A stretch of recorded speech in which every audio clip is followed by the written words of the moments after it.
welcome to Turn the Page, the official podcast of the Syosset Public Library.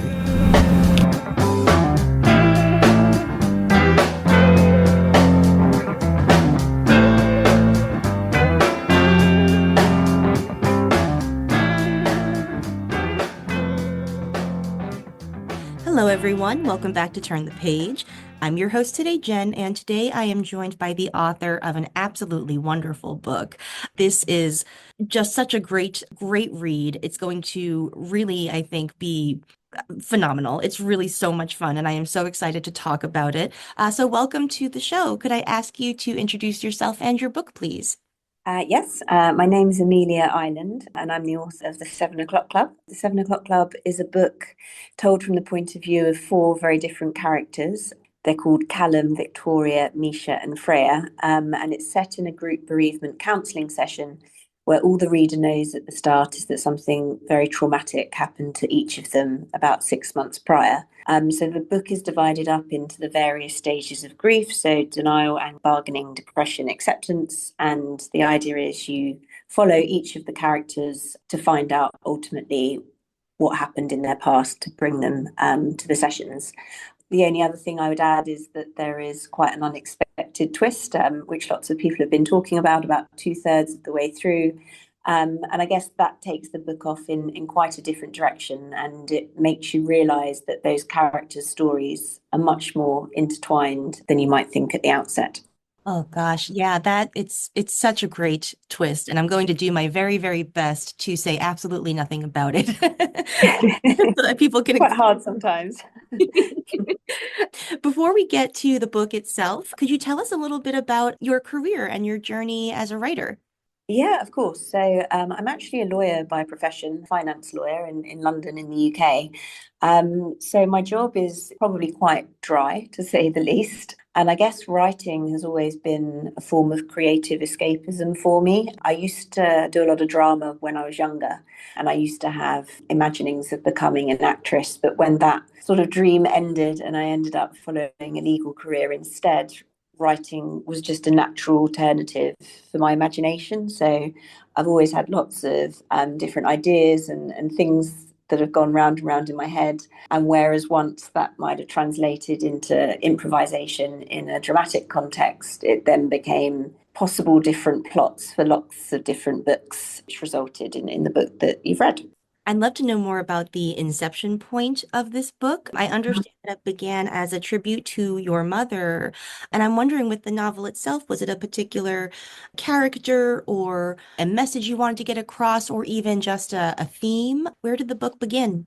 So it began, I guess, the original inspiration. I was actually on a work flight to Uganda because I travel quite a bit for work. And I was watching a film called Collateral Beauty, which is a Will Smith film. It's quite old now and it's got quite an unusual plot. But it centers on the fact that Will Smith is an advertising executive and he loses his daughter at a very young age. And he struggles to overcome that loss. And the film centers on how his friends and family try to get him through it. And it just made me feel that I wanted to write a book which told the perspectives of different characters, because I think one thing that I've realized through both personal experience and experiences of friends is that people deal with those kind of events very, very differently. And often it has nothing to do with their circumstances and everything to do with who they are as people. So I thought it would be really interesting to track different characters' journeys through the grief process. And as part of that, put my own personal experiences into the book, which specifically relates to the story that Misha tells in respect of her mother. So it enabled me to sort of talk through my own personal journey, but also think about how other people might deal with similar themes, respecting the fact that human beings are so different and everyone's reaction to things like that is very, very personal. Yeah, the book does a really great job of depicting how, yeah, as you say, the experience of grief is so unique to the person experiencing it, yet there are some sort of universal aspects of it, or at least common aspects that people can connect over as they sort of do early on in this book. I'd love to talk more about the for characters and the perspectives, particularly differentiating their voices because they all have such strong voices that are so different. Yeah, I mean, that was probably the hardest part of the writing process that I didn't really appreciate when I started. I think in my head, I thought, oh, I'm just going to have four different characters and I'll just switch between all four and we'll go along merrily until the end. And there were a couple that I found much easier. So for some reason, Victoria, I had her voice in my head from the very start. I don't know if it was because I went to a boarding school myself, and so I've met people both in my school life and in my professional life that have that kind of personality and are from that kind of background. But the other three were actually a lot more difficult. So Misha, I was conscious of her age. And the education that she'd received and the background that she came from. And actually, as a result, being able to talk even like a much younger person to myself, I found really, really difficult. And that voice took a lot of time to come. Freya, I think, was harder because she was a fairly neutral character in terms of at least her age and her background. And that meant I found it difficult to make her voice sound unique. And then Callum, who is probably the character I'm proudest of in terms of his start to finish point. I was very conscious that I was writing a male character and also one who has a background and a life that I have absolutely no knowledge of at all. And my first draft, when I gave it to a friend to look at, she immediately said, "You can tell this is not a guy. You need to sort of revisit this." So I spent a lot of time interviewing people for his character, putting a lot of work into some of his demons on the drug addiction side and things like that. And I think over time, that voice then really started to come through. Yeah, I really loved his journey in particular so much because he starts in a place where I did not like this person at the very beginning. And yeah, like I really grew to appreciate and love him by the end. I'd love if we could to talk a little bit about the challenge of writing trauma, because whenever you read about trauma, they usually circle back to the idea that there is something that is unspeakable about it or unsayable, that it is difficult to put into words, and that's part of why it lingers and is so overwhelming. What is it like navigating trying to put into words the experience of trauma? I think it was difficult because I wanted to make sure I always treated the characters sensitively. And I was also very aware that the types of themes I was dealing with could be themes that the readers had experienced personally as well. And I didn't want to do anything which caused upset or which people felt wasn't respectful to what they'd been through. So I spent a lot of time trying to be as sensitive as possible to how different people might view those characters and the situations that they'd been through. I think part of the reason I wanted to set it as a group of strangers in a group bereavement counselling setting was also because that would make it even harder initially to speak about what they'd gone through. But it was much easier to sort of appreciate that there was a journey where they would start to open up as they got to know each other a little bit better. And I think there's definitely something to be said for people being able to share things with strangers, because ultimately, if you say something in front of someone that you're never going to see again, you don't tend to worry as much about it as if you were going to talk to friends and family, and also people that had their own views, who knew what you'd been through, knew the people you were grieving for, and would always have a certain element of judgment upon that, whether it be positive or negative. So I think it was just all of those things combined that made the setting the most important part of telling the story. With the group led by Genevieve, who is also such a fascinating character, did you do a lot of research into the dynamics of group therapy and what that experience is like, even though, it's, Yeah, it's an yeah. unorthodox group, but No, exactly. So I started going down that route, and initially I was actually going to look at the way that different groups did deal with the subjects of trauma. But obviously you're aware that there is a twist partway through the book, and by virtue of that, I also wanted it to be a little bit different, and I wanted readers to be questioning, oh, that's not the conventional way of doing things. And in some ways, that's a good thing because then they're a little bit more ready for what happens later on in the story. Yeah, it's just familiar enough to, the way that you build the group, it's just familiar enough to people who are familiar with the therapeutic process to seem real. And Mm. the hints that you drop and just the way that the characters interact, and especially the ways that Genevieve interacts with the group, it's so nuanced and subtle. And it's such a, yeah, it really, it lulls you in a way that you are not prepared for that twist. Good, good. That's exactly what I was hoping to achieve. So that's good to hear. When you're writing a twist like that, and we're going to talk about this in the most abstract terms possible, I imagine that's really challenging because it has to be a complete surprise, but it also sort of in retrospect has to seem inevitable or like it is the make total sense. Mm. What is your process for, I guess, the twist? Like, does the twist come first and then you write up to it, or how does that work for you?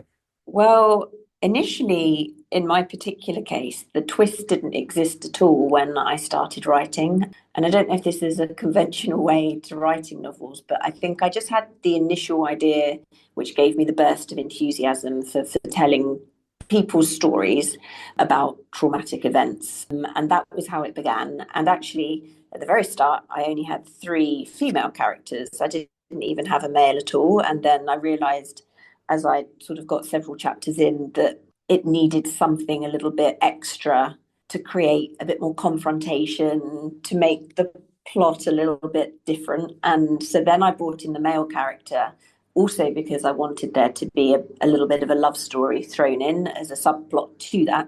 And so that gave me the opportunity to do that. And then I think once I'd got those four characters going and it was getting into the middle of the book, I just thought, I want to write something that's a bit different. I think there have been a lot of incredible books about people dealing with traumatic events, and I didn't just want it for that to be the only topic of conversation. And I was writing on the train into work one day, and then it just suddenly came to me that that was how I could make it a bit different.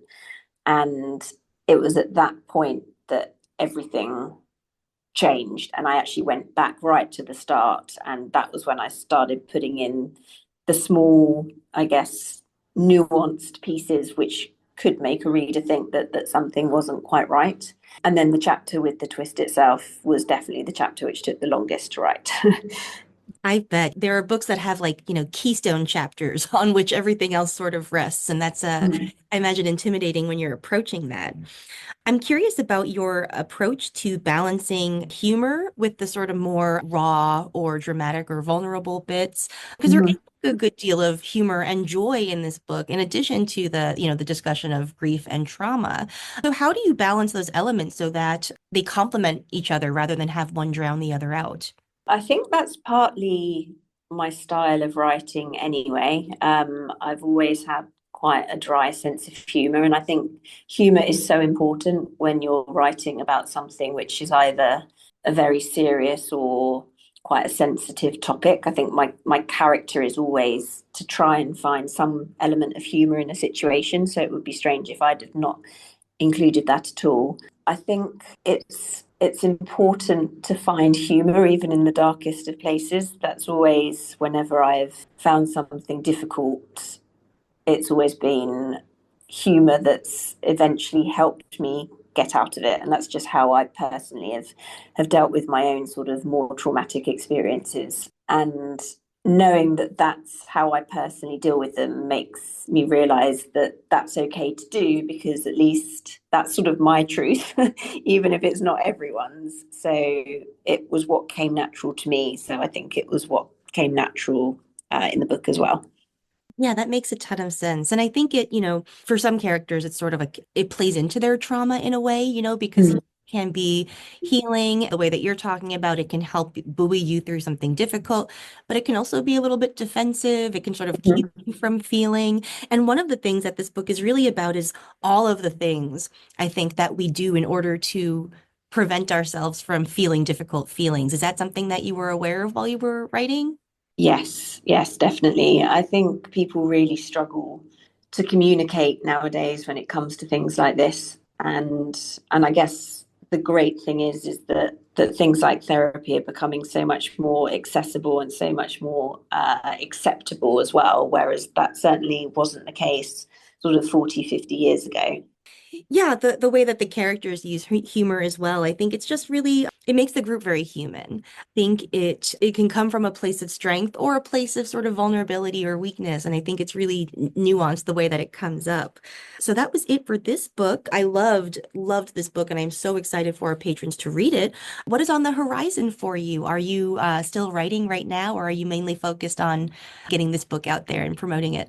There's been a lot of focus on the promotional side for this one. I am in the midst of writing a second. I have to say, finding the time for that is proving quite difficult at the moment, but I would really like to get it done this year. So I've set aside some time where I've taken a break from work for a week, and I'm just going to throw myself at it because once I get going, I find I get fully immersed in the writing process. But definitely the hardest bit is that initial kickoff point where it just seems to drag for the first 10 chapters or so.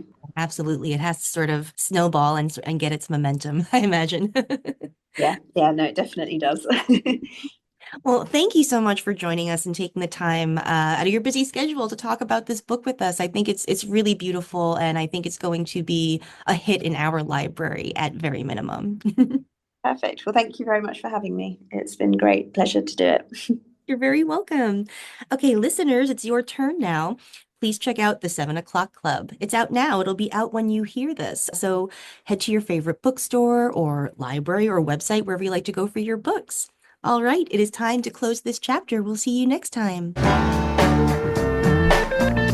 It's time to close this chapter of Turn the Page. Join us for the next episode.